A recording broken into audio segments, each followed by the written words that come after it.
యెరూషలేము కుంభములారా రాజును లోనికి రానిమ్ము సిరునవ్వుతో ప్రభు యేసుని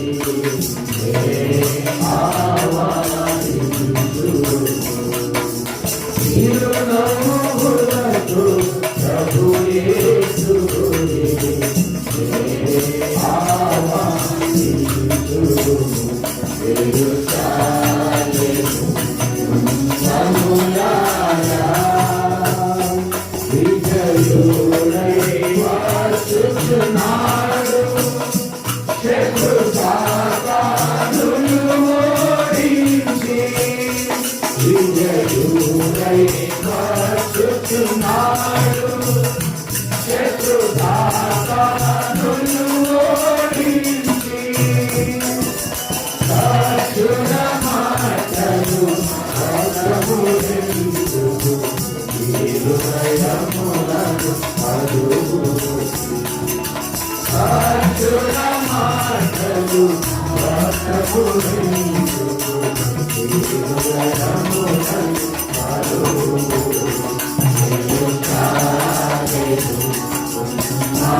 మాట్లాడదు ఒక లైన్ కంప్లీట్ అయితే ఇంకో లైన్లో కూర్చోండి ఒక్కొక్కరు లైన్ కడుతున్నారు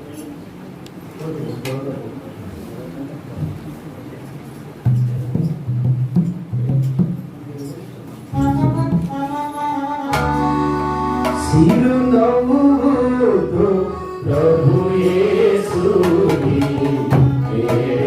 ఆహ్వానించుము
కాల సమయంలో కొందాము.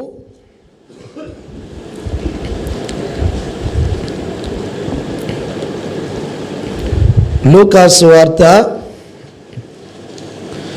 23వ అధ్యాయము. లూకాసు వార్త 23వ అధ్యాయము 33వ వచనాన్ని మనం చదువుకుందాం. లూకాసు వార్త 23:33. వారు కపాలమనబడిన స్థలమునకు వచ్చినప్పుడు అక్కడ కుడివైపున ఒకరిని ఎడవైపున ఒకరిని ఆ నేరస్తులను ఆయనతో కూడా సిలువ వేసిరి. యెషయా గ్రంథం 53వ అధ్యాయం. యెషయా గ్రంథం 53వ అధ్యాయము 6వ వచనాన్ని మనం అందరం కలిసి చదువుకుందాం. యెషయా గ్రంథం 53వ అధ్యాయం 6వ వచనాన్ని మనం అందరం కలిసి ఆ మాట మనం చదువుకుంటాం. మనమందరము గొర్రెల వలె త్రోవ తప్పిపోతామి, మనలో ప్రతి వాడును తనకిష్టమైన త్రోవకు తొలగెను. యెహోవా మనందరి దోషమును ఆయన మీద మోపెను. ప్రార్థన. ప్రేమలిగిన తండ్రి, చదవబడిన భాగముల ద్వారా మనందరితో మాట్లాడిన తండ్రి, ఎవరితో చేరి మీ సన్నిధిలో చేర్చే భాగ్యం ఇచ్చారు. వారందరిలో దేవా మరి రీతిగా దూరం ఉంటున్నారు కూడా కార్యం చేయండి. చేరి కూడా వచ్చిన మా పిల్లలతో కూడా మీరు మాట్లాడండి. బాధలతో మాట్లాడమని తగ్గించుకుంటూ శత్రువు కార్యాలు దూరపరుస్తూ మీకు అప్పగించుకుంటూ మీ స్వరాన్ని వినిపించమని క్రీస్తు ఘనమైన నామములో ప్రార్థించి వేడుకొంచున్నాం తండ్రి.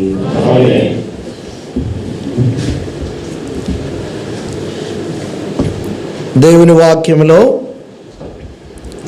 2 భాగాలు మనం చదువుతూ వచ్చాము. లూకా సువార్త 23వ అధ్యాయము 33వ వచనంలో ప్రభువైన యేసు క్రీస్తు వారు ఆయన సిలువ వేయబడిన సందర్భాన్ని మనం అక్కడ చూస్తూ ఉన్నాం. వారు కపాలమనబడిన స్థలమునకు వచ్చినప్పుడు, చదివిన మాట, వారి కపాలమనబడిన స్థలమునకు వచ్చినప్పుడు అక్కడ కుడివైపున ఒకరిని ఎడమవైపున ఒకరిని ఆ నేరస్తులను ఆయనతో కూడా సిలువ వేసిరి. ఇక్కడ ఆ మాటలో ఆ వచనములో ఎంతమంది ఉన్నారు చెప్పండి? ఆ వచనములో ఎంతమంది ఉన్నారు? 3 వ్యక్తులు ఉన్నారు. 2 దొంగలు, ప్రభు ఆ నేరస్తులను ఆయనతో కూడా సిలువ వేశారని ఉంది, కానీ ఆ నేరస్తులు సిలువ వేయబడిరి అని లేదు.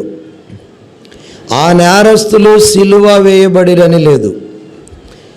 ఆ నేరస్తులను ఆయనతో కూడా, అంటే ఇప్పుడు ఆయన ఏమి లేదని అర్థం, ఏ నేరము లేని వాడని అర్థం. చూడండి ఆ మాటలో ఆ పరిశుద్ధాత్మ దేవుడు రాయించిన మాట, ఆ నేరస్తులను ఆయనతో కూడా సిలువ వేశారంటే ఆయన ఎలాంటి వాడంటే పాపము లేని వాడు. పరిశుద్ధాత్మ గ్రంథంలో ఎన్నోసార్లు చదువుతాం మనం. అనగా నేరస్తులను సిలువ వేసిరని లేదు, అనగా ఆ నేరస్తులను ఆయనతో కూడా సిలువ వేశారంటే వాళ్ళు నేరస్తులు, ప్రభువైన యేసుక్రీస్తు వారు నేరస్తుడు కాదు. ఆయన మరి ఎలాంటి వాడు అంటే, హెబ్రీయులకు రాసిన పత్రికలో ఒక మాట చదివితే 7:26, 7వ అధ్యాయం 26లో మన ప్రభు ఎలాంటి వాడు ఒకసారి ఆలోచన చేద్దాం. హెబ్రీయులకు రాసిన పత్రిక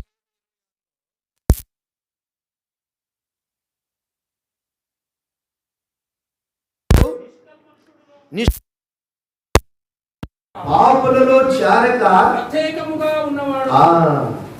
ఎలాంటి వాడంటే ప్రభువైన యేసుక్రీస్తు వారు నిర్దోషి, పవిత్రుడు, పాపులలో చేరక ప్రత్యేకంగా ఉన్నవాడు, ప్రత్యేకంగా ఉన్నవాడిగా ఉంటా ఉన్నాడు. పిల్లరా, ఆయనలో ఏ నేరము కూడా లేదు. పిలాతు దగ్గర తీసుకెళ్లి చూపించు అనగా మాట్లాడారు, ఈయన యందు నాకు ఏ నేరము. కైబా దగ్గర తీసుకెళ్లారు, హేరోదు దగ్గర అనగా ఏ నేరము నాకు కనపడదు. చివరకు వారు ఒక పట్టుదలతో ఈయనను సిలువేయాల్సిందే, యేసు అనగా ఈయన సిలువేయాల్సిందని కేకలు వేశారు. పిల్లరా, కేకలే గెలిచినాయి.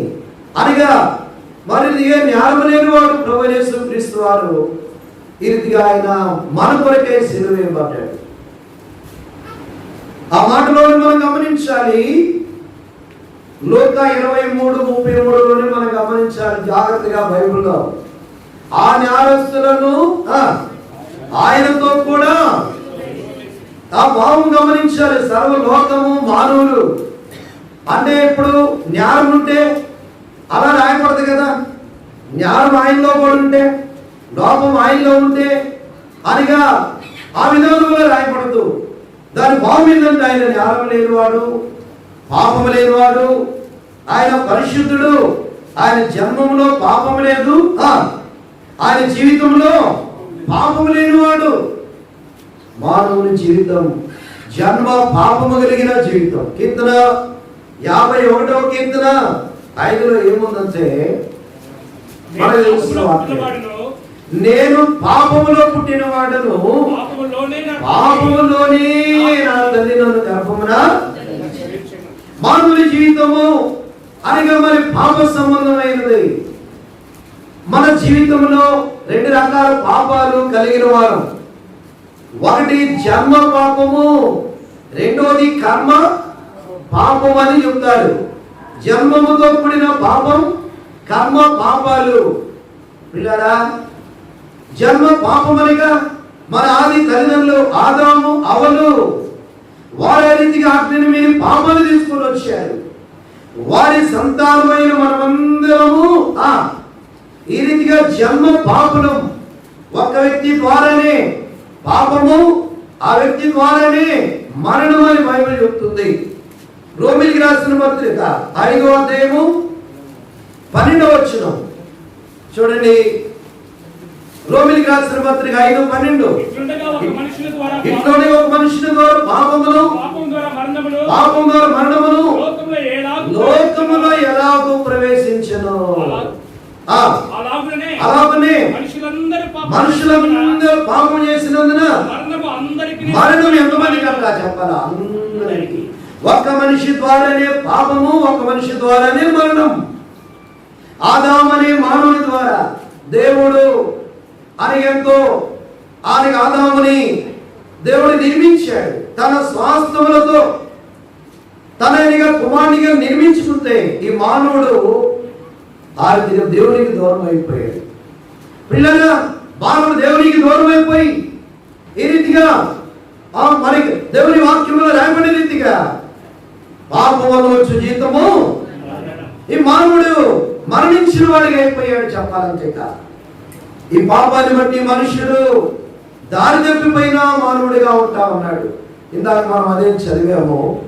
యెషయా 53:6వ వచనంలో మనం చదివాము. చదువుతారా మాట? మనమందరము గొర్రెల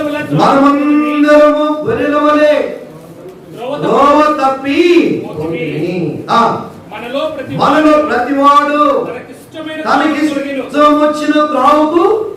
అంటే ఇక్కడ మనమందరము గొర్రెల వలె, అంటే గొర్రెలకు పోల్చాడు మానవుని. దేనికి పోల్చాడు దేవుడు చెప్పండి? గొర్రెలకు పోల్చాడంటే గొర్రెలు ఎలాంటివంటే ఒక గొర్రె కానీ దారి తప్పిందంటే అన్ని అలాగే వెళ్ళిపోతాయి. అక్కడ నీళ్ళు చూడవు, అక్కడ ఏమన్నా కంప ఉందా చూడవు, ఒకవేళ కాలం ఉందా చూడవు. ఒక్క గొర్రె కానీ దూకిందంటే ఆ గొర్రెతో పాటు అన్ని దూకుతాయి. మంటలోనైనా దూకుతాయి, నీళ్ళలోనైనా దూకుతాయి. అది గొర్రె స్వభావం. అందుకని మనమందరము గొర్రెల వల్ల ఏమైనాము? త్రోవ తప్పడం అంటే దాని భావం ఏంటంటే దేవుని యొక్క నుంచి మానవుడు తొలగడమే, దేవుని యొక్క నుండి దూరం అవడమే. ఎక్కడ త్రోవ తప్పినాడు మనుషుడు అంటే ఆదికాండము 3వ ఆదాము అక్కడ త్రోవ తప్పాడు. ఆ నుండి మానవులందరూ కూడా ఏమైపోయినా చెప్పాలా? త్రోవ తప్పిపోయిన వారు. ఆ రీతిగా దేవునికి దూరం అయిపోయిన మానవులు. పాపము అనగా తండ్రికి దూరం చేసింది సృష్టికర్తకు. ఆ రీతిగా మానవుని దూరం చేసేసింది త్రోవ తప్పి. ఇంకొక మాట ఉంది అక్కడ, ప్రతి వాడు తనకిష్టమైన త్రోవ అంట. ఏ త్రోవ? తనకిష్టమైన త్రోవకు వెళ్ళిపోయాడు. మానవుని జీవితంలో తనకిష్టమైన మార్గంలోకి వెళ్ళిపోయాడు. పిల్లరా, ఏంటి పాపము తనకిష్టం అంటే పాపంలోకి వెళ్ళిపోవడం, త్రాగుడు తనకిష్టం అంటే త్రాగుడులోకి వెళ్ళిపోవడం. అనగా ఏదైతే మానవునికి ఇష్టమో చెప్పండి, దారిలోనికి మానవుడు వెళ్ళిపోయాడు. మానవుని జీవితం ఆయనకి ఇష్టానుసారమైపోయిన జీవితం అయిపోయింది. మానవుడు ఆ మార్గం తప్పి, దైవ మార్గం తప్పి తనకిష్టమైన త్రోవకు వెళ్ళిపోయాడు. ఎలా ఉంటుందో మన మానవుని త్రోవ? ఒక మాట చెప్తాను. మన మార్గం ఎలాంటి మార్గం అంటే రోమిలికి రాసిన పత్రిక 3వ అధ్యాయం 16వ వచనం. రోమిలికి రాసిన పత్రిక 3:16. జాగ్రత్తగా గమనించండి. నాశనమును కష్టమును వారి మార్గములలో ఉన్నవి, శాంతి మార్గము వారి ఎరుగరు. పిల్లల ఏమి రాయబడిందంటే ఆ భాగంలో నాశనమును కష్టమును వారి మార్గం. ఇదే నీ మార్గం.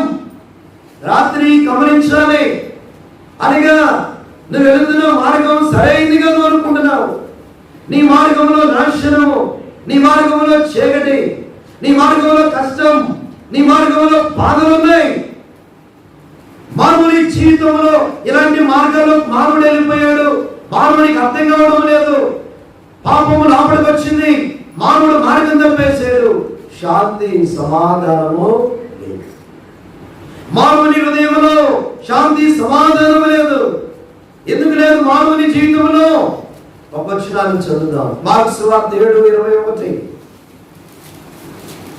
మార్కు సువార్త 7:21.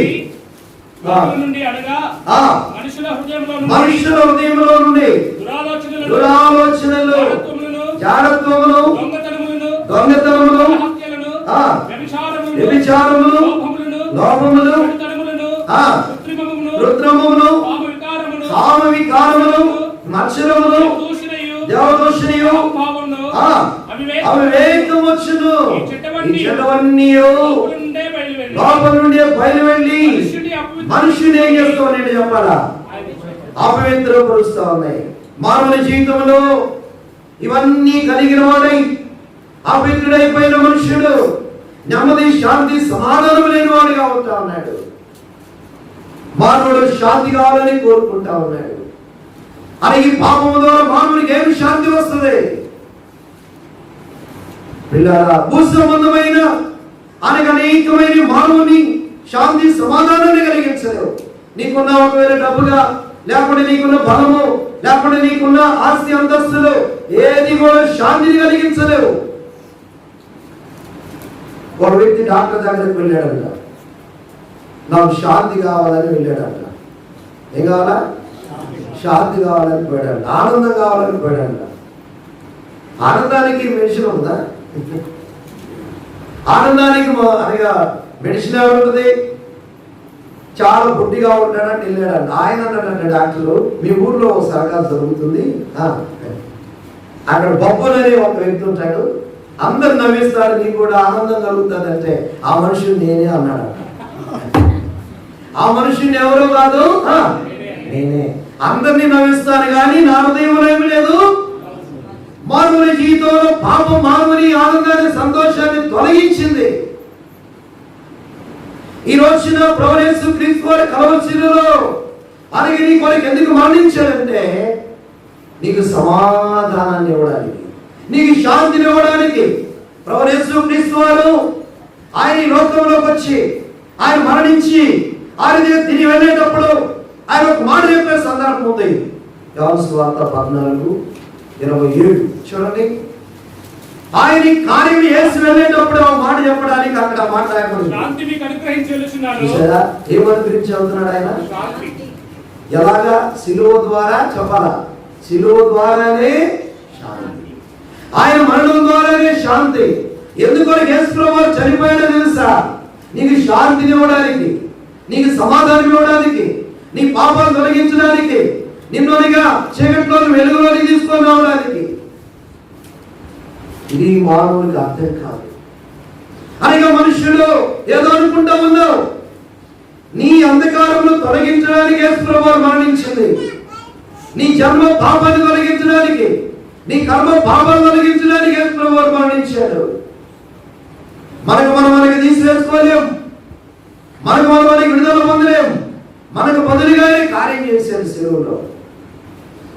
యేసు ప్రభువు చేతుల్లో చేలలు, కాళ్ళలో ఏం కొట్టారు? మేకులు కొట్టారు. రక్తమంతయో కాల్చాడు. యేసు ప్రభువు మాట, ఇది నా రక్తము. ఏ రక్తం చెప్పండి?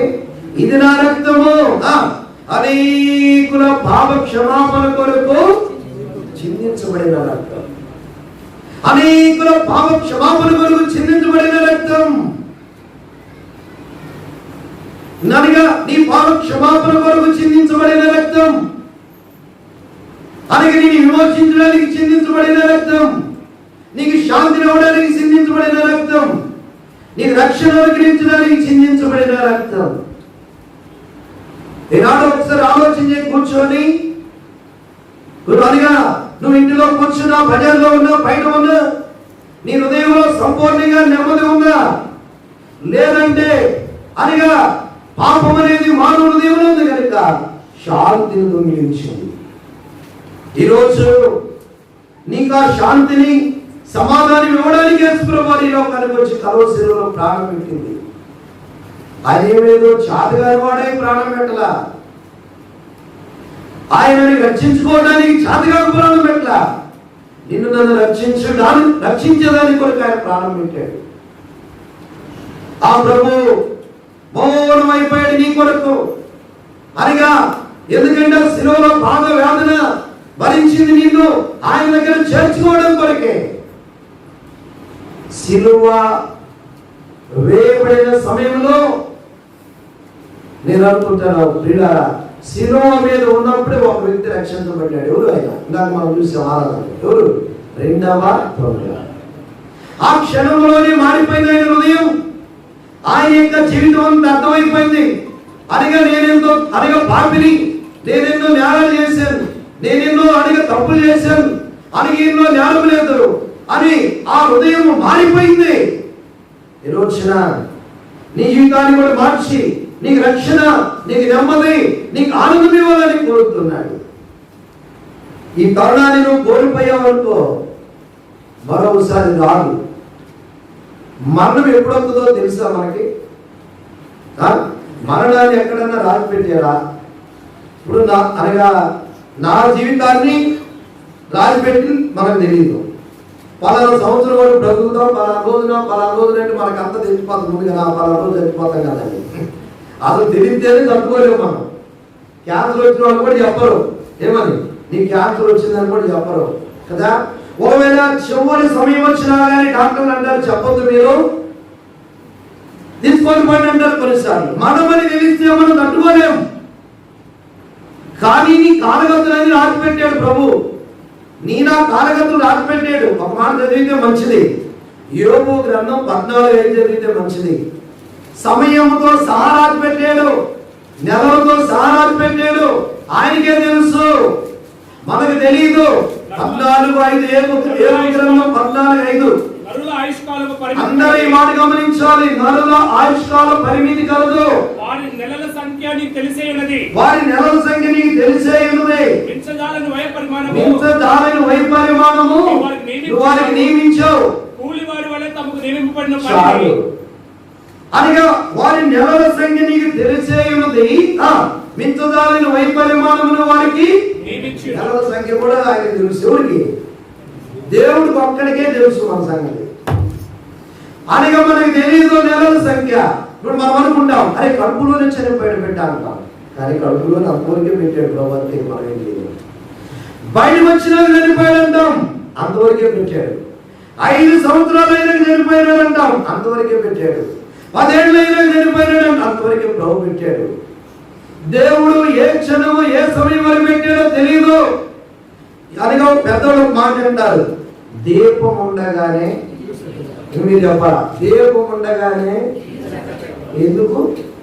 సిస్టర్స్కి బాగా తెలియాలి. దీపం ఉండగానే ఇల్లు అంటే ఇప్పుడు అదే మారిపోయింది అనుకోండి, ఇల్లు చక్క పెట్టగలవా? పాదినాలన్నీ మట్టి కుండలు, మట్టి డేక్షాలు కదా అన్ని, అన్నానికి కూరకు అన్ని మట్టి తెలుసనే. పాదినాల్లో దీపం మారిపోయినాక ఈ మట్టి అదిగా కుండ తీసుకొచ్చి 7 బిడ్డలు గదిపోయి తీసుకుపోయి 6 బిడ్డలు గదిపోయిపోతాయి అంటే అర్థమవుతుందండి. ఆ దీపం ఉందనుకోండి జాగ్రత్తగా పెడతాం. ఎక్కడెక్కడ పెడతాం? అనగా పగిలిపోయిన జీవితంలో ఏది దీపం ఉంటే ఈనాడు అందుకనే ఈ లోకాన్ని వదిలిపెట్టక ముందే నీ జీవితాన్ని ఒక్కసారి ప్రభువుకి అప్పగించాలి. ఇదిగా ప్రభు ఈరోజు పిలుస్తున్నాడు. మరణం ఎప్పుడో తెలీదు. మరణానికి కనికరము, దయ, దాక్షిణ్యాలు ఏమి కూడా. అరే వాడు డాక్టర్ కొనుక్కున్నారులే, ఒక 5 నెలలు ఉన్నాయని చెప్పేసి అనుకోరు కదా. వాళ్ళు 10 ఎకరాలు పొలం ఉన్నారు, అలాగే ఉన్నో బ్రతకనిద్దామని మాత్రం కూడా మరణానికి కనికరమే లేదు. ఎప్పుడు ఎలా వస్తుందో కూడా తెలియదు. అందుకే మీకు అనుకూలమైన సమయము నేడే నీ రక్షణ. పిల్లరా, ప్రభువునిగా రాబోతూ ఉన్నాడు. అందుకే ప్రభు అన్నాడు, ఇదిగో నేను త్వరగా. ప్రభు మనగా ఈ రీతిగా త్వరగా రాబోతున్నాడు. ఎవరు తీసుకెళ్ళడానికి? ఆయన రక్తంలో కడగబడిన వారిని తీసుకెళ్ళాడు. ఈ సమయంలో నీ హృదయాన్ని ప్రభుకు అప్పగించాలి. ప్రభు దగ్గరికి రావాలి. ఒక మాట చదువుదాం. రోమా 10:9. రోమా 10:9. రోమీయులకు రాసిన పత్రిక 10:9. అదేమనగా యేసు ప్రభువుని నీ నోటితో ఒప్పుకొని దేవుడు మృతుల్లో నుండి లేపనని నీ హృదయములో విశ్వసించిన నీవు. ఈ మాట ఒక్కడ చెప్పొచ్చారు. యేసు ప్రభువా నేను పాపిని, మీ నా గురించి చనిపోయారు, సమాధి చేయబడ్డారు, తిరిగి. ఈ మాట చెప్తే చాలు, నీ జీవితంలో మార్పు అనగా శాంతి, సమాధానం ఈ క్షణమే ఇప్పుడే చూడగలరు. కాబట్టి ప్రభు దగ్గరకు వస్తే నా యొక్క కూర్చోవారిని నేను ఎంత మాత్రం బయటికి నువ్వెంతో పనిగా ఘోర పాపమైనా కొంతమంది అనుకోవచ్చు, అయ్యో నేను చాలా పాపాలు చేశాను, ఈ దేవుడు నన్ను క్షమిస్తాడని అనుకోవచ్చు. ఎంత ఘోర పాపినైనా దేవుడు ఆయనకి ఈ రీతిగా క్షమించడానికి పాపం అంటే ఏది కూడా లేదు. ఆయన క్షమించడానికి సిద్ధమైన మనసు కలిగిన వాడు. ఈ రాత్రి కాల సమయంలో ప్రభు దగ్గరకు వచ్చి, ప్రభు పాపినని ఒక్క మాట చెప్పు. ప్రభు నిన్ను కనికరించి నీకు శాంతి సమాధానంలో దేవుడు అనుగ్రహిస్తాడు. సమయంలో దేవుని ప్రజలుగా మనం కూడా లూకా సువార్త ఇప్పుడు అనగా మనము దేవుని సన్నిధిలో మన జీవితాల విషయాల్లో లూకా సువార్త 23:33 చదువుదాం. 33 చదవండి. వారు కపాలమనబడిన స్థలమునకు వచ్చినప్పుడు అక్కడ కుడివైపున ఒకరిని ఎడవైపున ఒకరిని ఆ నేరస్తులను ఆయనతో కూడా సిలువేసిరి. 1 కొరింథీ 1:23 కూడా చదువుదాం. 1 కొరింథీ 1:23. అయితే మేము సిలువ వేయబడిన క్రీస్తును ప్రభు సిలువ వేయబడిన వాడుగా ఉన్నాడు. ప్రభు రీతిగా మరణించిన వాడుగా ఉంటా ఉన్నాడు. సిలువ వేయబడిన ప్రభు యేసు క్రీస్తు వాడు. పిల్లరా, మన జీవితంలో ప్రభు సిలువ వేయబడ్డాడు కనుక సిలువ వేయబడ్డాడు కనుక దేవుని బిడ్డలంగా మనకు కొన్ని సంగతులు,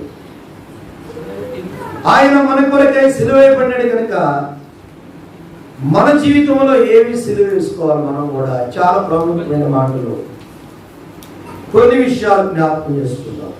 మనలో కూడా కొన్ని సిలువ వేసుకోవాలి. ఈరోజు ఆయన సిలువ వేయబడ్డాడు, మనం కూడా కొన్ని సిలువ వేయాలి. ఏంటి? కొరింథీయులకు రాసిన పత్రిక 6వ అధ్యాయం మొదటి తలంపు.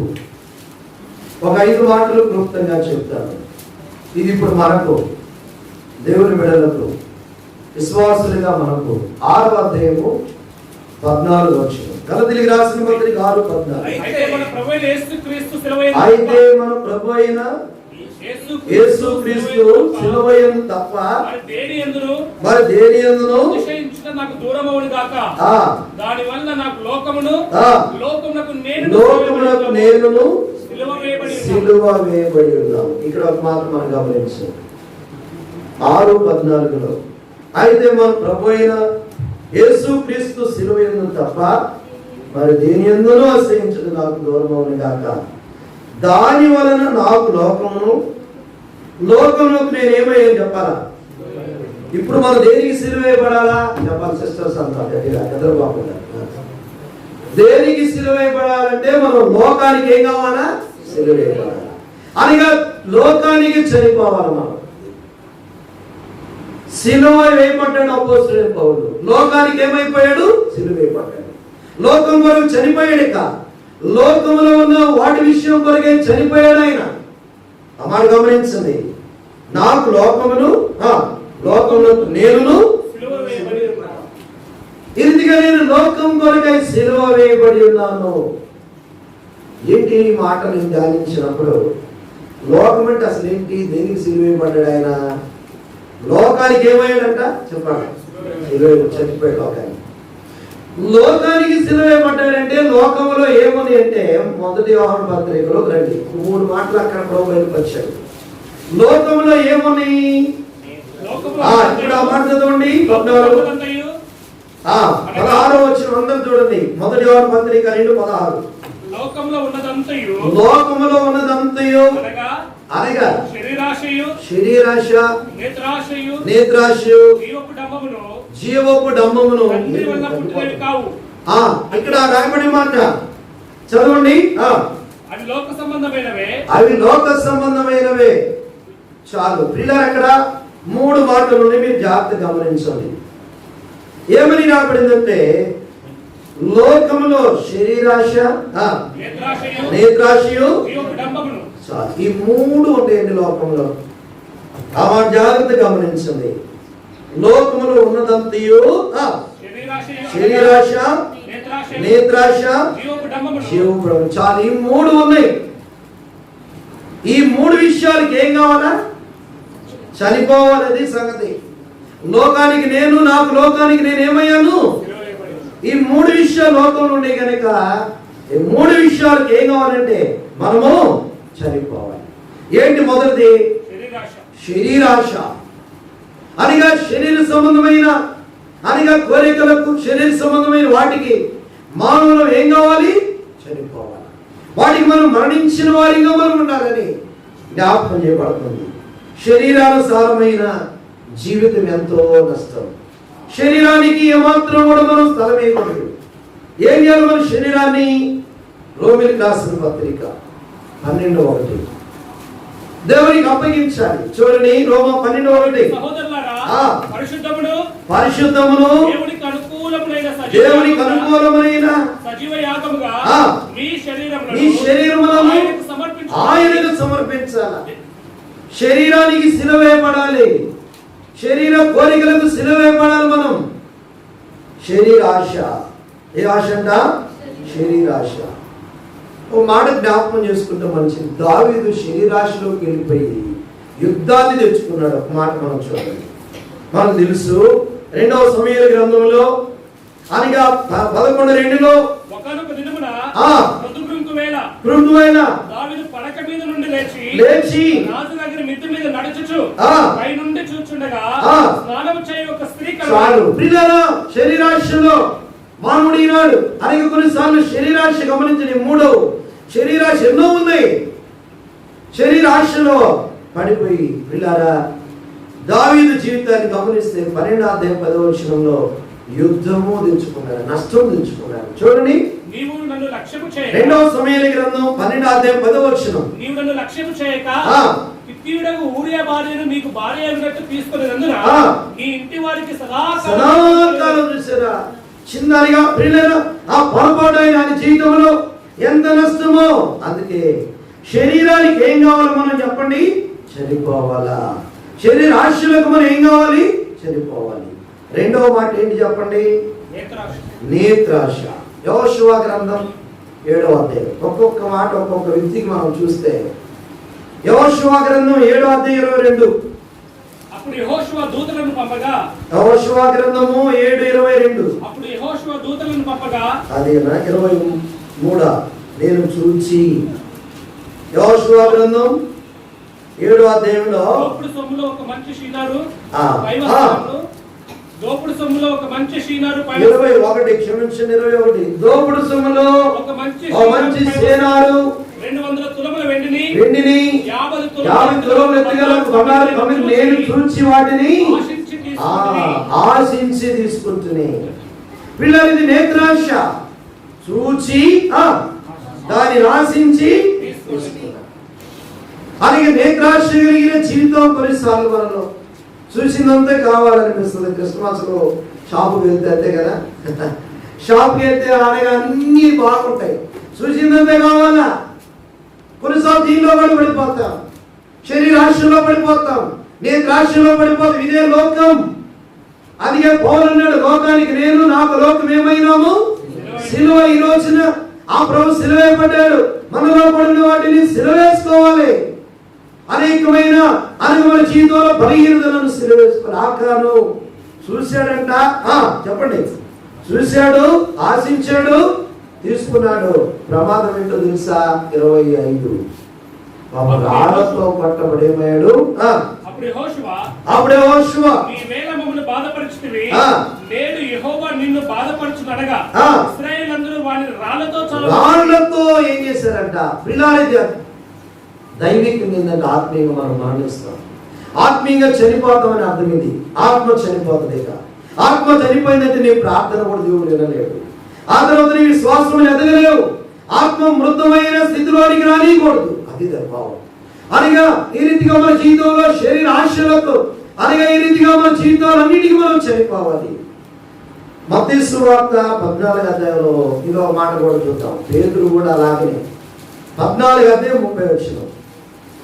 14:30. భయపడి మునిగిపోసాగి గాలిని చూచి భయపడి ఏమైపోయి చెప్పాలా? మునిగిపోసాగి. గాలిని చూసాడంట. ఈయన దృష్టిలో కూడా ఆర్థిక పక్కకు వెళ్ళిపోయింది. ఏదో గాలి వచ్చింది, ఆ గాలి వైపు ఈయన దృష్టి వెళ్ళిపోయింది. కొన్నిసార్లు ప్రభు మీద దృష్టి ఉండదు, భూ సంబంధమైన వాటి మీద మన దృష్టి. మంచిదే మనం కలిగిన వాటిని మనం కలిగి ఉండాలి. ప్రభు మీద నీ దృష్టి ఉందా?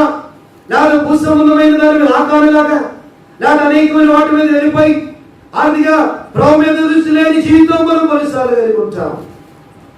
పేతురు కూడా ప్రభు మీద దృష్టి తొలగిపోయింది.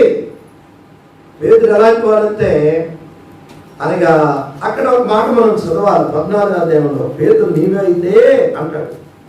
14వ అధ్యాయం 28.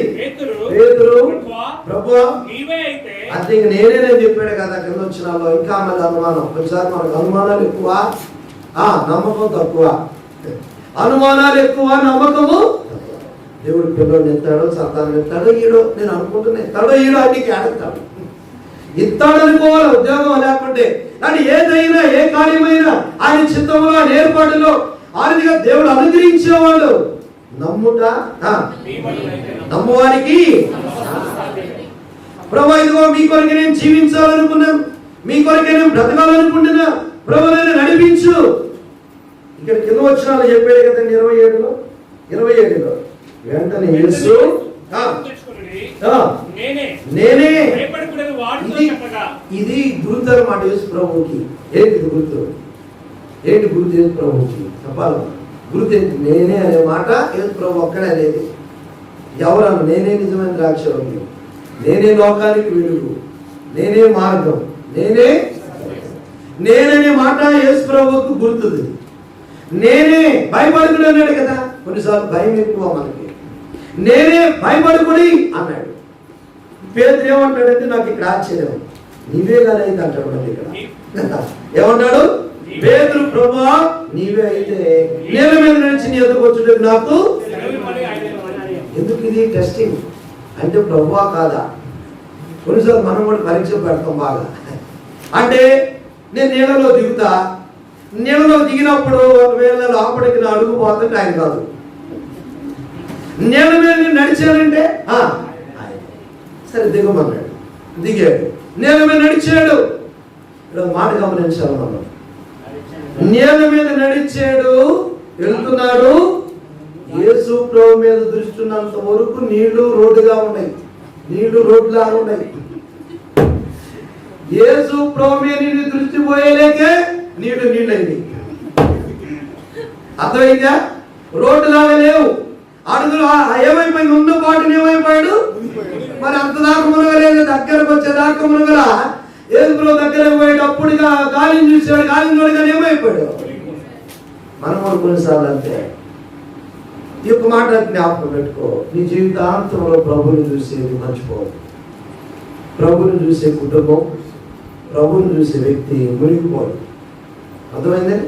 ప్రభు మీద నుంచి దృష్టి దొరికితే ఏమవుతాం? మనము మునిగిపోతాం. కష్టంలో, బాధలు, ఇరుకులు వస్తాయి.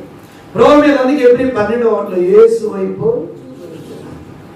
అందుకని మన జీవితంలో భూ సంబంధమైన నేత్రాశలు పోవాలా, ప్రభువుకి సంబంధించిన నేత్రాశ మనం కలిగి ఉండాలా. ప్రభుని చూసే దృష్టి, ప్రభు మీద మనసు పెట్టే దృష్టి. పేతురు గాలిని చూసాడు, ఏమైపోయాడు? దృష్టి ప్రభు మీద ఉన్నంత వరకు మునిగిపోలేదు. వెంటనే 31 వెంటనే యేసు చెయ్యి, చెప్పాలి చదవండి, వెంటనే యేసు చెయ్యి. ఏమైనా ఆలస్యం చేశాడా? ఆలస్యం చేశాడా? మనం కానీ అయితే మునిగిపోతుంటే కూడా ఏమంటాం మనం, ఎందుకు చూసావు గాలి పోయి అసలు, అటెందుకు తిప్పావు నువ్వు, ఇటెందుకు తిరిగావు అనేది ఇంకా పోతాడు ఆయన. ఎవడు? పేతురు చెయ్యి కూడా అన్నాడు. ప్రభు చూడండి వెంటనే. ఈరోజు నువ్వు కూడా ఒకవేళ కష్టంలో బాధలో మునిగిపోయే పరిస్థితిలో ఉన్నావా? నేను మునిగిపోయాను, లేదా నా జీవితం ఎలాగ అయిపోయింది, నేను ఎలా పైకి రావాలా, ఎలా నా జీవితం అనుకున్నావా? ప్రభు అని అంటున్నాడు, వెంటనే చేయించాడు. ప్రభు ఇప్పుడు నేను బలపరిచి లేవనెత్తాలని కోరుతున్నాడు. భయపడవద్దు. వెంటనే యేసు చెయ్యి చాపి అతని పట్టుకొని, ఆత్మవిశ్వాసి ఎందుకు వెంటనే ప్రభు నిన్ను పట్టుకొని నడిపించేవాడు. యెషయా 41:13 ఉంది. యాకోబు చేయి పట్టుకొని యాకోబు ఏం చేశాడంట? నడిపించేవాడు. నిన్ను నడిపించే గొప్ప దేవుడిగా ఉన్నాడు. అందుకనే నీ దృష్టి ప్రభు మీద ఉండాలి. ఒక మాట చూద్దాం. కీర్తన 34:5 రండి త్వరగా. కీర్తన 34:5. కీర్తన 34:5. వారు ఆయన తట్టు చూడగా వారికి ఏం కలిగింది చెప్పాలా? మీరే చెప్పాలా? ప్రభు వైపు చూస్తే ఏం కలిగింది? వెలుగు కలిగింది. అనగా లోకం వైపు చూస్తే చీకటి, అంధకారం, నీ జీవితంలో అయోమయం, కష్టమైన శ్రమైన బాధలైన అనగా నీ దృష్టి ప్రభు మీదనే ఉండాలి. యేసు వైపు. భూ సంబంధమైన దారి కొరకై కాదు. పిల్లారా, నాకు లోకములకు నేనేమయ్యాను? శరీర ఆశకు, నేత్ర ఆశకు ఏం కావాలి? మనం సిలువ. ప్రభు మీద మన దృష్టి ఉండాలి.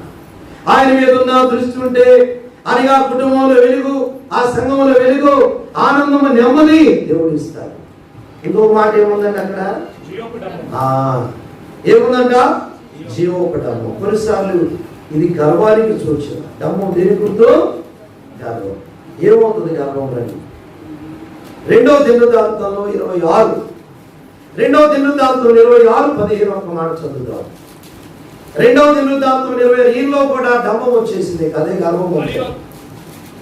2వ దినవృత్తాంతములు 26:15-16 మరియు అతడు మనస్సున గర్వించి, ఎన్నో వచ్చిన 16, 2వ దినవృత్తాంతములు 26:16. అయితే అతడు మనస్సున గర్వించి, మనస్సున గర్వించి ఏమైపోయాడంట? గర్వం కూడా చాలా డేంజర్. గర్వం కూడా చాలా డేంజర్. గర్వించే వాళ్ళంగా ఉంటారు కొన్నిసార్లు. మనం కలిగిన దానిలో తృప్తిగా ఉండాలి. ఇక్కడ ఏమైందంట? అయితే అతడు స్థిరపడిన తర్వాత అతడు ఏమయ్యాడు? ఎప్పుడు వచ్చింది గర్వం? చెప్పాలా? అమ్మో చాలా డేంజర్ ఇది. రక్షించబడ్డా ఒక 4 ఏళ్ళు అయిందట, నేను స్థిరపడ్డా, నేను విశ్వాసం కలిగి ఉండా, నా యొక్క భక్తి లేదు, నా యొక్క ప్రార్థన ఎవరు లేదు అనుకుంటే చాలా డేంజర్ అది. మనం ఎప్పుడు బలహీనమే. మనం ఎప్పుడు గర్వించకూడదు. గర్వం ద్వారా ప్రమాదం ఉంది, గర్వం ద్వారా నష్టం ఉంది. ఒక చిన్న ఎగ్జాంపుల్ చెప్తా. ఒక యవనస్తురాలు కాలేజీకి వెళ్తా ఉందంట. కాలేజీకి వెళ్తాం వస్తా ఉందంట. కాలేజీకి వెళ్ళేటప్పుడు ఆ దారి పక్కన ఒక ఇల్లు ఉందంట. ఇల్లు ఉంటే అక్కడ ఒక అవ్వ ఉంది. ఒక అవ్వ ఉంది. ఈ పాప వెళ్ళేటప్పుడల్లా ఆమె పలకరిస్తా ఉండదావా, బాగున్నావు అంటే బాగున్నాను అనగా మనవాడు అలా అంటా మాట్లాడుకుంటా ఉంటారు రోజు. ఒకరోజు మాట్లాడుకుంటా ఉంటే, నీ ఎంటుకలేమో చాలా పొడుగ్గా ఉన్నాయి, చాలా బాగున్నాయి, ఏం నూనె రాస్తావు, ఏం ఆయిల్ రాస్తావు అని అన్నట్టు అవ్వ. ఏముందవా అనిగా కోకోనట్ ఆయిల్, ఆయిల్ ఇప్పుడు ఏంది కోట్లున్నా కేసునేనా ఏంటి, ఆయిల్ అదంతా రాస్తానవా అని చెప్పిందంట. బాగా పెరిగినాయి, చాలా పొడవు వచ్చినాయి మనవరాలు అన్నంట. ఆ తర్వాత ఏమందంట మనవరాలు, ఏమవ్వా నీ పళ్ళు కూడా చాలా బాగా తెల్లగా ఉన్నాయి, బాగున్నాయి. ఏ పెట్టి రుద్దుతావు రోజంటే కోల్గేట్ వేసి రుద్దుతారన్నట. ఒకరోజు ఇలా సంభాషణ జరుగుతా ఉంటే హెచ్చించుకుంటున్నారనమాట ఇద్దరు. ఆ సమయంలో ఏమి అనగా మనవరాలు ఇట్లా అని చెప్పి దగ్గరకు రా అని చెప్పి ఒకసారి చాలా బాగుండేది ఇట్లా లాగిందంట. ఇప్పుడు చెప్పండి, లాగేలేక ఊడిపోయింది. ఇది అసలే కాదయి అనగా పెట్టుకున్న ఎంటుకులు సౌరం అంటామే మన తిన మామూలుగా అలాగ ఊడిపోయింది అనమాట. అదే నాయి ఊడిపోయింది అని చెప్పేసి ఏమో దవాడ కాక దవడ వస్తుంది అన్నట్టు నూరు వస్తేనే కాంపౌండ్లోనే బయటకు వచ్చినాయి. అవి కూడా వచ్చినాలు కాదు చెప్పాలా, కట్టుడు పట్టు అతిశయిస్తే ఊడిపోతాయి. చెప్పండి, అతిశయిస్తే ఏమవుతుంది చెప్పండి, ఊడిపోతాయి. ఉండ ఎందుకు ఊడిపోతాయి, రాళ్ళు అనే పళ్ళు ఊడిపోతాయి. అందుకని మన జీవితాలు ఎక్కడ అతిశయం కనపడకూడదు, ప్రభువే కనపరచబడాలా. మనం ఎక్కడ కూడా మనలో చెప్పండి అతిశయము కనపడదు. అతిశయం కనపడిందంటే జడ ఏమి గుర్తుపెట్టుకోవాలి. అతిశయపడ్డామంటే ఏమవుతాయి, అయ్యో మన జీవితాలు. ఇక్కడ చూడండి ఈ మాట 16వ వచనం. అయితే అతడు స్థిరపడిన తర్వాత మనస్సును గర్వించి చెడిపోయాడు. ఎక్కడైనా అతిశయిస్తున్నావా? అతిశయాన్ని ఏం చేయాలి చెప్పండి, ఇప్పుడు అతిశయాన్ని ఏం చేయాలి చెప్పండి, సిలువ ప్రమాణాలు అతిశయం. ఈ రోజు నా కొరికే సిలువ పడ్డారు కదా, నేను పడి అతిశయాన్ని ఏం చేస్తున్నాను, అమ్మని సిలువ ఇస్తున్నాను, దీనుడు అవుతున్నాను. కీర్తన 34:6. ఈ దీనుడు చెప్పాలి, త్వరగా చదువు. ఇంకా మనకు చాలా ఉంది. ఈ దీనుడు మొదలుపెట్టుగా యెహోవా ఎవరు ప్రార్థన ఆలకిస్తారంట, తగ్గించుకోండి. ఆయన బిడ్డలంగా ఆయన ప్రజలంగా ఉన్నారు. ఇప్పుడు 3 విషయాలు చెప్పాను. ఏంటి అక్కడ, నేత్రాశ, శరీరాశ, నేత్రాశ, జీవపు. వీటిని ఏం చేయాలి మనము, ఇది లోకం అంటే ఇదే, దీన్ని ఏం చేయాలి మనము, కొన్నిసార్లు నేత్రాశ, కొన్నిసార్లు శరీరాశ, కొన్నిసార్లు జీవడమం మనలోనికి వస్తాయి, మనల్ని ఆత్మీయంగా నష్టపరుస్తాయి. రెండో మాట పోతాం, సమయాన్ని బట్టి నేను రెండో మాట ఎంతవరకు ముగించాలా, 8:30 8:30 ఓకే రండి. రెండో మాట పోతాం. గలతీయులకు రాసిన పత్రిక 5:24 5వ అధ్యాయం 24. ఇట్టి వాటికి విరోధమైన నియమం ఏదీ లేదు. క్రీస్తు యేసు సంబంధులు శరీరమును దాని ఇచ్చలతో కూడా దురాశలతోను సిలువ వేసి ఉన్నారు. ఇక్కడ 2 ఉంటాయి. మనం మొదటి ఒక మాట తీసుకుందాం, శరీరం తీసుకుందాం. ఎందుకంటే మనం ఇక్కడ గమనించాలా, శరీరాన్ని మనం తీసుకుందాం. శరీరమును చెప్పండి దాని ఇచ్చలతోను దురాశలతోను ఎవరు, క్రీస్తు యేసు సంబంధులు. శరీరాన్ని మనకి ఇక్కడ మాట కనబడుతుందంటే మనం మొదటి భాగంలో లోకాన్ని చూసాం. మనం లోకాన్ని లోకం కొరకు ఏం కావాలి మనము, ఇక్కడ శరీరము. ఇప్పుడు కొన్ని మాటలు మీకు జ్ఞాపకం చేస్తా. శరీరం కానీ మనలో ఉంటే ప్రమాదాలు ఏంటి కొన్ని వచనాలు మీరు చదవాలి. శరీరము మనలో అనగా జీవితంలో ఉండకూడదు. మనం శరీరంలో ఉంటున్నామని బైబిల్ చెబుతుంది. మొదటి కొరింథీయులకు రాసిన పత్రిక త్వరగా చదవాలి, 3వ అధ్యాయం 2వ వచనం. మనం శరీరానుసారంగా ఉన్నామంట. 3వ అధ్యాయము 2వ వచనం. మొదటి కొరింథీ అప్పటిలో మీకు బలము చాలకపోయినందున పాలతో మిమ్మల్ని పెంచితిని కానీ అన్నముతో మిమ్మల్ని పెంచలేదు. మీరు ఇంకా ఏమై ఉన్నారు చెప్పాలా, శరీర సంబంధులై ఉండటం వలన బలహీనులు. ఆ మాట గమనించాలి, శరీర సంబంధులు ఎట్లుంటారు చెప్పాలన్నమాట. గుర్తుపెట్టుకో, కొన్ని మాటలు జ్ఞాపకం చేస్తాం. శరీర సంబంధులు ఆత్మీయంగా బలం ఉండలేరు, ప్రార్థనలో నిలబడలేరు, దేవుని మందిరాన్ని ప్రేమించలేరు, దేవుని సన్నిధిలో నిలబడలేరు. మనం శరీర సంబంధులుగా ఉన్నారు కనుక ఇప్పుడు మీరు బలహీనులే. కొన్నిసార్లు ప్రార్థనలో నిలకడగా మనం ఉండలేము. ఒక ఆయన చెప్పాడు, ప్రార్థన చేస్తారు. కొన్నిసార్లు కొంతమంది ప్రార్థన చేసేటప్పుడు ఎట్లా ఉంటారంటే, ఒక ఆయన చెప్పారు అమ్మా, పొయ్యి మీద ఏమో పప్పు పెడతారంట. ఏం పెడతారంట, పొయ్యి మీద పప్పు పెట్టేసి ప్రార్థనలో వస్తారంట. అది పొంగేటప్పుడు పిల్ల పోయి పంపొంగుతుంది మోతి అంటారు, వాళ్ళు ప్రార్థన చేస్తారంట. ప్రార్థనలో తేడా కాదు, పొయ్యి మీదనే ఉండా, నీ మనసంతా పొయ్యి మీదనే ఉండా. ఏది ప్రార్థనలో ప్రభు మీద. అందుకని మన జీవితంలో ఏం చేయాలా?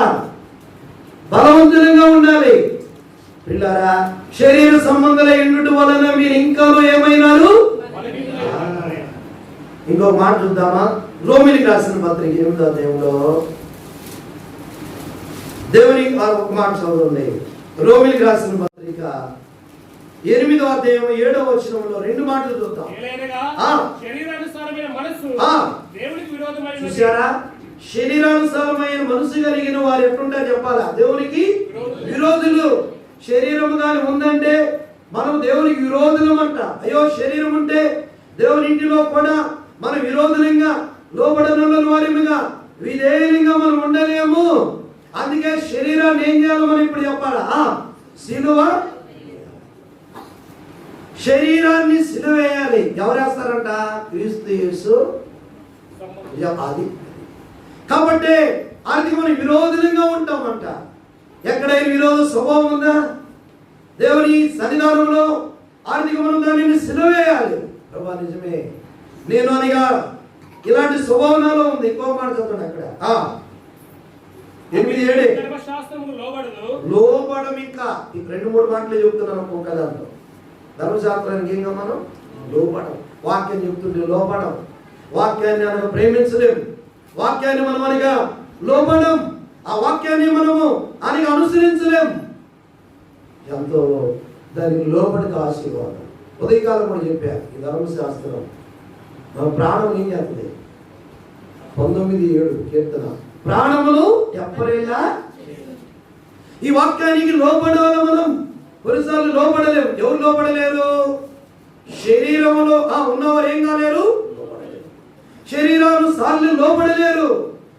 ఏది చెప్పినా లోబడలేరు. ఏ చెప్పినానిగా విధేయత చూపలేము మనం. ఎక్కడైనా శరీరం ఉందేమో చూసుకోవాలి. ప్రభా, నేను లోబడలేకపోతున్నానంటే నాలో శరీరం ఉంది. దాన్ని నేను ఈ రోజున ప్రభా సిలువేస్తున్నా, నా శరీరాన్ని సిలువేస్తున్నా. ఇంకొక మాట అక్కడ రోమా 8:8 అందరూ చూడండి. శరీర స్వభావం కలిగిన వారు మీరు చెప్పండి. శరీర స్వభావం కలిగిన వారు దేవుణ్ణి సంతోషపరచాలి. ఆత్మ ఏమో మంది మీటింగ్కి వెళ్ళాలి. ఆత్మ ఏమంట చెప్పండి? ఏ ఊరిది? కోమలపల్లి. ప్రార్థన మందిరానికి మీటింగ్ వెళ్ళని ఆత్మ అంటది. శరీరం ఏమంటది? వద్దులే ఉంటుంది. ఏడెళ్తావులే అంటది ఆ శరీరం. ఆ శరీరాన్ని ఏం చేయాలా? సిలువ. ఇందాక ఒక సోదరుడు ఒక మాట నేను విన్న నిజంగా, మీటింగ్కి రావాలా, ఎంతో పని ఉంది ఇక్కడ, పేరు ఒక సందర్భం, ఎంతో పని ఉంది, అవసరమే. కానీ దేవుని సన్నిధికి వచ్చినాడు. దేవుని సన్నిధికి వచ్చాడు దేవుని కనపరచడానికి. ఆత్మ అనగా ఆత్మకు అప్పగించుకొని ఆయన పని కొరకే మనం ముందుకు వెళ్ళాలి. అంతే. దేవుడే సాయం చేస్తాడండి. ప్రారంభ దినాల్లో నేను ఒకటి విన్నాను. ప్రారంభ దినాల్లో ఏమైందామంటే భక్ష్యంకులు కాన్వకేషన్లు జరుగుతాయి కదా, కాన్వకేషన్లు జరుగుతాయి కదా. జాగ్రత్తగా వినండి. ఒక జరిగిన సందర్భం, పొలాలు ఉన్నాయి వాళ్ళకి, దాదాపుగా 5-6 ఎకరాలు 10 ఎకరాలు పొలం. కాన్వకేషన్ ఇటేంటి కాన్వకేషన్ మీటింగులు. అక్కడేమో పొలం ఊరి వచ్చేసింది. వీళ్ళు కుటుంబంగా ఇప్పుడు ప్రార్థన చేసుకున్నారంట. ప్రభా, రేపు నుండి ఏమో మీటింగ్స్, ఈడేమో ఓడిపోయారా? మేము మీటింగ్లకి వెళ్ళాలన్నా, ఈ వారం ఓడిపోయాలన్నా. 10 ఎకరాల దాకా పంట వచ్చింది. చూడండి ఎట్లా ఉంటుందండి పరీక్ష. ప్రభా, మీకు అప్పగించుకొని నేను మీటింగ్లకి వెళ్తాను, మీరే చూసుకుని అయిపోయారనుకోండి. వాళ్ళ ధైర్యం అన్ని. మీటింగులకి వెళ్ళారు, 10 రోజులు కాన్వకేషన్ ఉన్నారు. వచ్చేళ్ళకి వరి కోత కోసారు, తర్వాత కట్ల కట్టారు, ఆ కుప్పలు కూడా వేసారు. ఏమంటారు ఇటువైపు? వరి కుప్పేనా, గూళ్ళేనా? గూడి కూడా వేసేసారంట. అంటే దీని భావం గమనించండి. మనం ఆయన ప్రేమిస్తే చెప్పండి, ఆయన మన పని ఖచ్చితంగా చేస్తాడు. ఆ కాపలాదారులు ఉంటారు కదా పొలానికి, వీళ్ళు వెళ్ళిపోయింది గమనించారు, వీళ్ళే కోయించారు, వీళ్ళే కట్టేశారు. గుర్రాలు పెట్టి భద్రపరిచేశారు. అప్పుడు వాళ్ళు గమనించారు, ప్రభువును ప్రేమిస్తే రోమా 8:28 చెప్పాలని త్వరగా. రోమా 8:28 ఏముంది? దేవుని ప్రేమించు వారికి ఆయన సంకల్పంతో పిలవబడిన వారికి మేలు కలుగుటకు సమస్తము సమకూడి. ఎప్పుడైతే ఆత్మకు అప్పగించుకొని ప్రభు కార్యాల కొరకే ముందుకు వస్తావో దేవుడు నీ పని ఖచ్చితంగా ఆ దినాలలో జరిగిన ఆర్థిక వారు ఆశీర్వదించబడ్డారు, దేవుడు కృపణించాడు, ఎన్నో కార్యాలు. అందుకనే శరీరాన్ని ఏం చేయాలి చెప్పాలి మీరు? సిలువ. ఇంకొక మాట చూద్దాం, 3వ మాట త్వరగా నేను చెప్తాను. గలతీ 2:20 ఏమి సిలువ వేయాలా? ఒకటేమో లోకాన్ని సిలువ వేయాలి. మనము లోకం కొరకు మనం ఏం కావాలా? సిలువ వేయబడాలి. లోకాన్ని మనం లోకం కొరకు సిలువ వేయబడాలి. శరీరాన్ని మనం సిలువ వేయాలా? గలతీ 2:20 నేను క్రీస్తుతో కూడా సిలువ. చాలండి. ఏమి సిలువ వేయాలి మనం చెప్పాలా? అక్కడ అర్థం కాదు మనకి. నేను క్రీస్తుతో కూడా. ఇప్పుడు పౌలు సిలువ వేయబడ్డాడు, ఎంత బతుకుతాడు? మరి సిలువ వేయబడ్డాడు, చచ్చిపోయినాడు కదా. అది ఏమి వేయాలంటే నేను అనే స్వభావము అయి అనగా నేను అనే దానిని పౌలు ఏం చేశాడు చెప్పాలా? సిలువ. నేను క్రీస్తుతో కూడా అంటే అయి అనేది ఆ స్వభావాన్ని పౌలు ఏం చేశాడు చెప్పండి? సిలువ వేసుకున్నాడు. మనలో కూడా దీన్ని సిలువ వేయాలి. అనగా మనలో కూడా దీన్ని సిలువ వేయాలి. రండి మా యోహాను సువార్త 21:3. ఈయన వేయలేదు పేతురు, దీనిని వేయలేదు కనుక 21:3 సీమోను పేతురు నేను చేపలు పట్టబోతునని నేను చేపలు పట్టబోతాను. దీన్ని సిలువ వేయలేదు ఈయన. నాకు తెలుసు ఏం చేయాలో తెలుసు, ఎలా ఉండాలో తెలుసు అన్నాడు. నేను చేపలు పోయాడు. పట్టాడా చెప్పండి? పట్టాడా? ఏం ఇప్పుడు చేపలు ఏమన్నా చదవాల మాట చదవండి. మేము కూడా వస్తాం. తాను జిడిని పోతంట సాగుతుంది. తాను జిడిని పోతంట మనమంతా చాడుకుంటు. ఈయన పోయేవాడు ఇంకా కొంతమంది తీసుకొని వెళ్ళాడు. కొన్నిసార్లు నష్టానికి లాభం. నేను అనేది పేదల్లో ఏం కాలేదు, సిలువ. అయ్యో సిలువ వేసుకోవాలి. ఈ అనగా అయ్యనే దాన్ని సిలువ వేయాలి. ఇప్పుడు 4 వచ్చిన చదవండి. కానీ ఆ రాత్రి ఏమీ ఈ మాట గమనించాలా?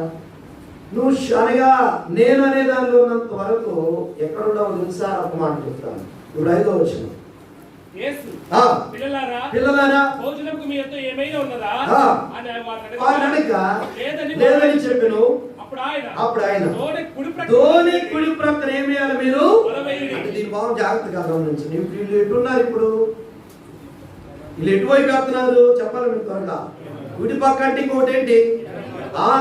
వీళ్ళు కుడి పక్క వేయడం వల్ల ఎడేస్తున్నారు, ఎడమ పక్క వేస్తా ఉన్నారు. కాబట్టి ఎడమ ప్రక్క వైపు శాపాన్ని గుర్తుపెట్టుకోండి. మాట ఒక్క మాట గుర్తు చేస్తారు. మత్తయి సువార్త 25:2 మాటలు. కుడి ఎడమ చెప్తా. కుడి వైపు ఏంటి, ఎడమవైపు ఏంటి? మత్తయి సువార్త 25:34 త్వరగా. తన కుడి వైపు ఉన్న వారిని చూసి కుడి వైపు ఏం చెప్పాలి? దేని గుర్తు చెప్పండి? ఆశీర్వాదాన్ని గుర్తు. ఈనాడనిగా కుడి వైపున పేతురునిగా లేడు, ఎడవైపు అనుభవంలో ఉన్నాడు. పాపం ఎడవైపు ఏం చూపిస్తుంది? 41 అక్కడే 41 శపించబడిన వాళ్ళారా నన్ను విడిచి దూతలకు సిద్ధపరచబడి నిత్యాగ్నిలోనికి. కాబట్టి ఇప్పుడు ఎడమవైపు శాపానికి గుర్తుగా ఉంది. అందుకని కుడివైపు అనుభవంలోనికి రావాలి. ప్రభు అన్నాడు మీరు కుడివైపు ఏమేయాలి? అప్పుడు చేపలు ఏమైందంటే విస్తారంగా. ఈ రోజున నీ జీవితంలో కుడివైపు తీసుకొని రావాలని కోరుతున్నాడు ప్రభు. నీలో ఉన్న నేననే దానిని ఆయన తొలగించాలని కోరుతున్నాడు. కనబడకుండా నేననేది కూడా మనలో ఉంటుంది. ఒక మాట మనం చూద్దాం. లూకా 18:14 త్వరగా. లూకా సువార్త 18:14. పరిసయ్యుడిలో కూడా ఈ మాట కనపడుతుంది. అయితే ఇతడు నీతిమంతుడుగా తీర్చబడి కాదు, పైన 11వ వచనం. పరిసయ్యుడు నిలవబడి ఆ. దేవా ఆ. నేను చోరులను ఆ. న్యాయస్థులను వ్యభిచారులను నేను అనే మాట ఏమన్నాడండి? నేను ఇలా లేను, అలా లేను, మంచివాడు, నేను బాగున్నానని అనుకుంటూ వచ్చాను.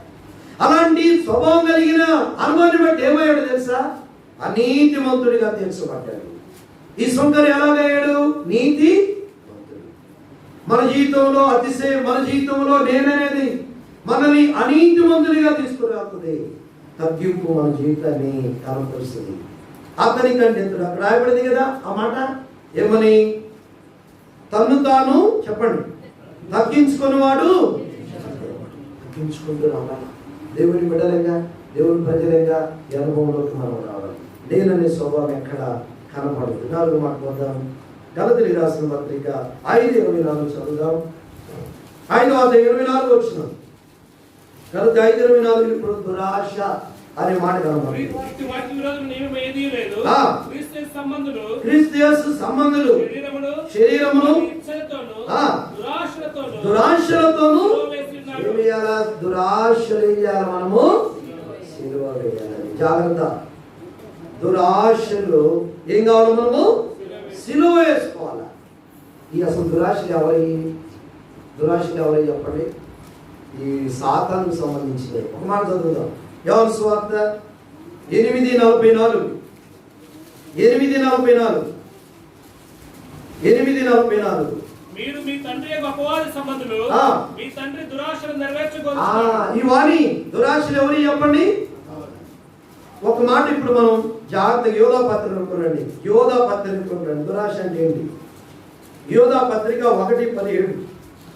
అందరూ చూడండి. యోధా పత్రిక 1:17. దురాశలు అంటే ఏంటి? అమ్మ జాగ్రత్త. అక్కడ 7 విషయాలు ఉన్నాయి. మీరు ఎప్పుడైనా గమనించిన దురాశ అంటే 1:17. చదవండి. అయితే ప్రియులారా, అంత్యకాలమునందు తమ భక్తిహీనమైన దురాశలు చొప్పున నడుచు పరిహాసకులుందురని మన ప్రభువైన యేసుక్రీస్తు అపోస్తలులు పూర్వమందు మీకు చెప్పిన మాటలను జ్ఞాపకం చేసుకోండి. అంటే వారు ప్రకృతి సంబంధులు, ఇది దురాశలు కలిగిన వారు, ప్రకృతి సంబంధులు, ఆత్మ లేని వారు అయి ఉండి చూడండి. దురాశ కలిగిన వారు అంటే దురాశలు అంటే ఇదే.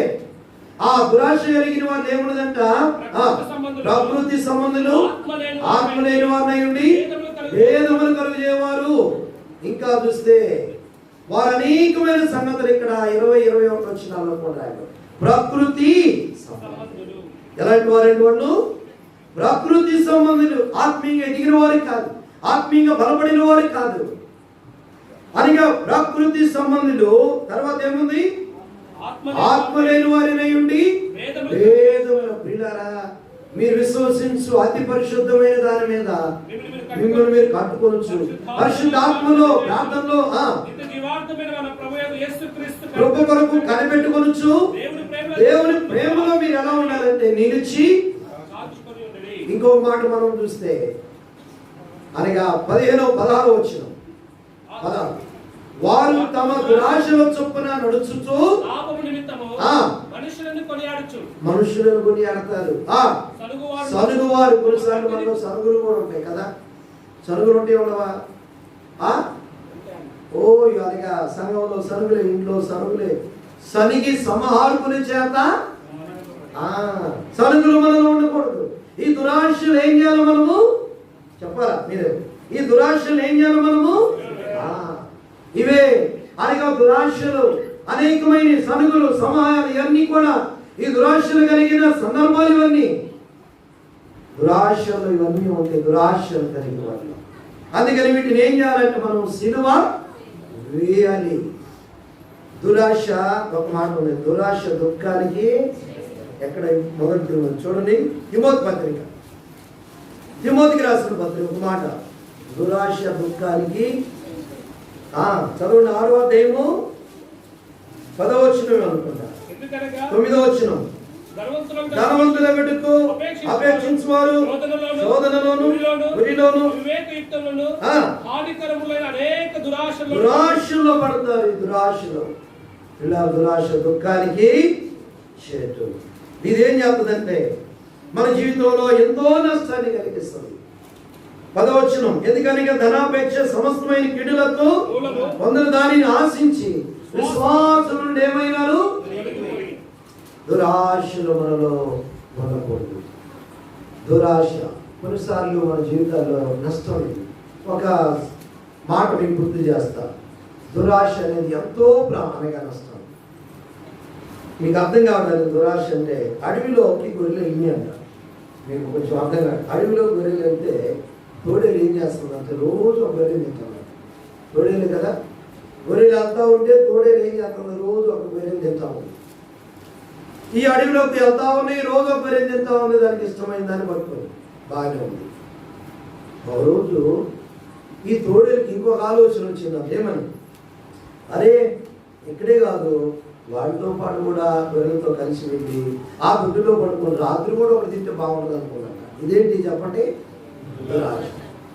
ఎట్టల్లారా ఆ శర్మం నొప్పుకుంది. ఆ గొర్రె శర్మం ఇది కూడా ఏది తోడేలు కప్పుకొని ఇది కూడా పోయేసి దొడ్లో పండుకుందంట. ఒకరోజు చుట్టాలు వచ్చారంట ఆ ఇంటికి. బాగా చుట్టాలు వచ్చారంటే ఆ ఇంటి యజమాని అన్నట, అరే దొడ్లోకి వెళ్ళి బాగా బలమైందని ఒకదాన్ని పట్టుకురామన్నట. పట్టుకోదామని దీన్నే పట్టుకొని వచ్చారు. పట్టుకొని పోసేది. దురాశ కలిగించింది, దుఃఖం. ఏదో అడవిలో ఉన్నప్పుడు అడవిలో తినొచ్చుగా. కొన్నిసార్లు ఇలాంటి అదిగా నష్టం. అందుకనే పిల్లలు ఇలాంటి వాటికి మనం ఏం కావాలంటే చనిపోయే వారిగా ఆత్మీయంగా ఎదగలేము, ఆత్మీయంగా బలపడలేము. దేవుని వాక్యంలో వీటిని మనం సిలువ వేయాలి. గలతీ 5:24 చదవండి అన్నమాట. 5:24 చదవండి. ఎవరు వేస్తారు సిలువ? క్రీస్తు సంబంధులు. శరీరమును దాని ఇచ్చలతో కూడిన దురాశలతో ఏమేశారంటే వాటిని సిలువేసేశారు. చివరి మాట చదువుకుందాం, మనం ముగింపుకుందాం. రోమా 6:6 ఏమి సిలువేయాల? ప్రాచీన స్వభావం. ఇది చూడండి బైబిల్లో చాలా శ్రేష్టమైన మాటలు. 6:6 మనం ఇంకా పాపములకు దాసులము కాకుండా పాప శరీరము నిరర్ధకమగునట్లు మన ప్రాచీన స్వభావము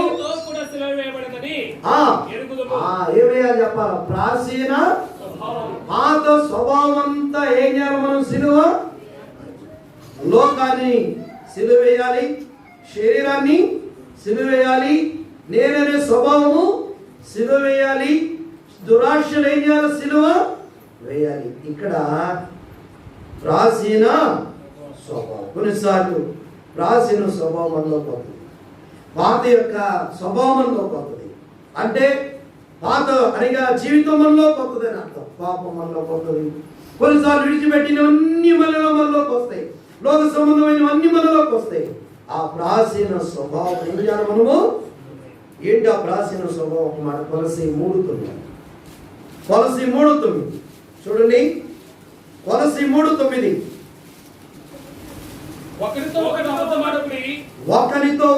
అబద్ధమాడకుడి, ప్రాచీన స్వభావమును దాని క్రియలతో కూడా మీరు పరిత్యజించి జ్ఞానము కలుగు నిమిత్తము దానిని సృష్టించిన వాని పోలిక చొప్పున నూతన పరచబడుచున్న నవీన స్వభావం నవీన స్వభావం ఏం కావాలంటే మనము ధరించుకోవాలండి.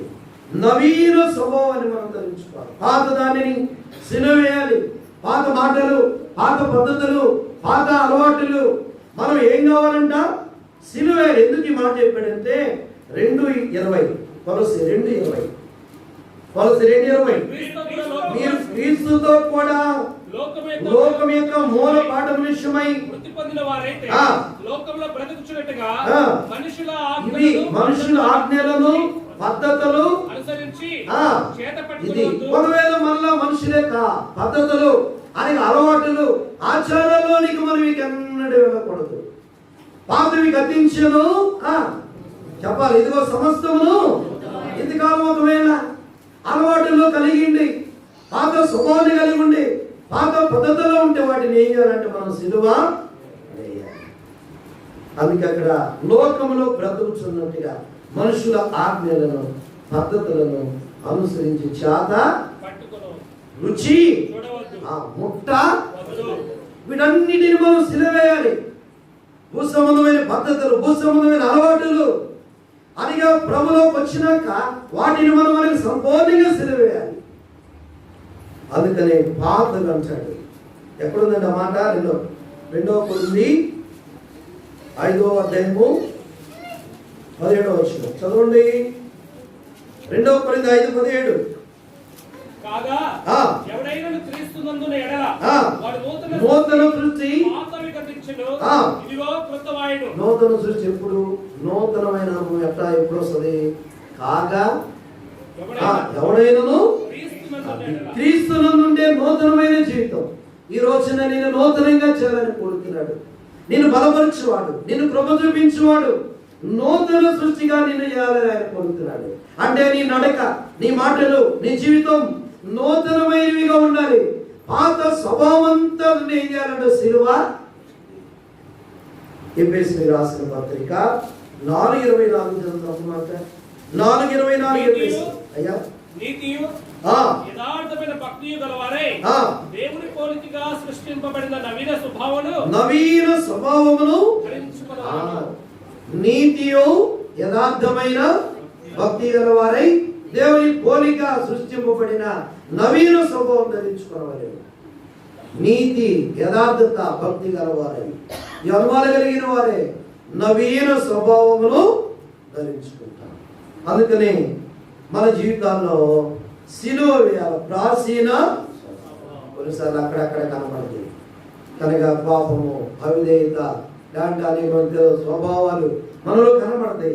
సిలువ వేసుకోవాలి. మనం ఇప్పుడు అనిగా సిలువ వేయబడినప్పుడు, వాటి కొరకే సంపూర్ణంగా చనిపోయినప్పుడు దేవుడు నూతనమైన అనుభవంలో మనల్ని ఆరతిగా బలపరుస్తాడు. మనతో ఉంటాడండి. ఎంతవరకు ఉంటాడు మనతో ప్రభు చెప్పండి? సదాకాలం. మత్తయి సువార్త 28:20 చదవండి. మత్తయి సువార్త 28:20. నేను మీకు ఏ సంగతులను ఆజ్ఞాపించుదునో వాటినన్నిటిని గైకొనవలెనని వారికి బోధించుడి. ఇదిగో నేను యుగ సమాప్తి వరకు సదాకాలం ప్రభు మనతో కూడా ఉంటాడు. జ్ఞాపకం పెట్టుకోవాలి. భయపడొద్దు, దిగులు పడొద్దు. అనగా యుగ సమాప్తి వరకు మనతో ఉండే గొప్పది. కాబట్టి ఈ రోజున మనలో ఏమి సిలువ వేయబడాలో వాటిని ప్రభువుకు అప్పగించుకుందాం. ఆదిగా ప్రభువు కనికరిస్తాడు, నూతన పరుస్తాడు. దేవుడు మనకు సహాయం చేస్తాడు. నీకు సహాయం చేయవాడను యెషయా 49:10. నువ్వు అనగా సిలువ వేసుకుంటే, ప్రభువుకు అప్పగించుకుంటే ఆయన నీకు సహాయం చేస్తాడు. ఆదిగా ప్రభు మనకు సహాయం చేయండి. మోకరించండి, ప్రార్థన చేసుకుంటాం.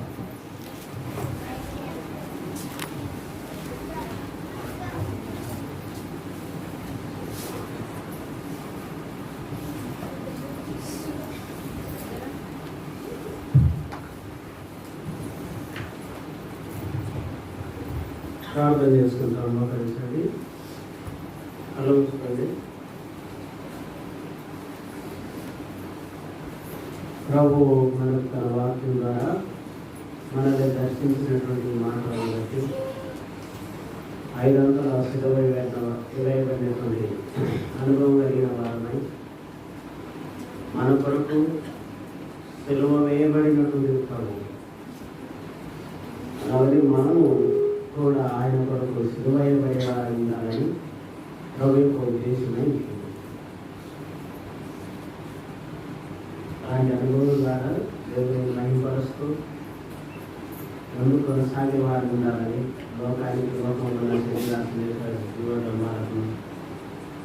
శరీరమును కూడా శ్రేయస్వారు ఉండాలని, రాజులు శ్రేయాలని, నేను అనేటువంటి దానికి శ్రేయపడాలని, ఈ విధంగా రాజుల ప్రభావంగా శ్రేయపడేసిన వారు ఉండాలని గుర్తు చేసుకొచ్చారు. ఇలాంటి శ్రేయపడిన అనుభవం లేనట్లయితే నేను ప్రేమించే ప్రియ ప్రభువు ఎంతో భయంకరమైన ఆ శిలువ శ్రమను భరించి నీ కొరకు సిలువ వేయబడ్డాడు. మన నిమిత్తం ఆయన సిలువ వేయబడ్డాడు. ఆయన కొరకు మనం 500గా సిలువ వేయబడిన అనుభవం కలిగిన వారిని ఉండాలని, ఏ విషయాలు ఇంకా సిలువ వేయబడలేదో తీర్మానంలోకి వచ్చి ప్రభు పక్కన కొనసాగుతున్నట్లుగా మనసులో తీర్మానం చేసుకొని ప్రభు పక్కన మౌనంగా ఒక్క నిమిషం ప్రభుత్వం నిన్ను అప్పగించుకుని ఇలాంటి అనుభవంలో నన్ను నడిపించి ప్రభాని దేవుడవై దేవుని వాళ్ళ ప్రార్థించి అప్పగించుకో.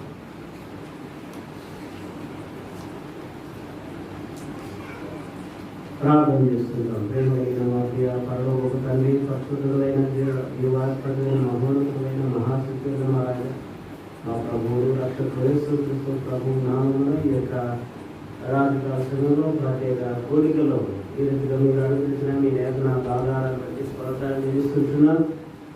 ప్రియ ప్రభా, మా నిమిత్తము మీరు శిలువలో వేయబడినటువంటి వారు ఉంటున్నారు. దేవా ప్రభా, మరి ఈ రీతిగా కానీ మేము ఏ విషయాల్లో సిద్ధవేయబడుతుందో తేటగా ఇవ్వడం సంగతులు మాకు బయలుపరిచినారు. అలాగే మీ వాక్యాన్ని ప్రశ్నించుకొని సరిచేసుకున్నట్టు ఉన్నారు. ఎవరైతే తల్లి ప్రభా వాక్యం విన్నప్పటికీ కూడా అలాగే తీర్మానంలో నడిపించబడకుండా ఉదయం కట్టబడుకుని ఉంది.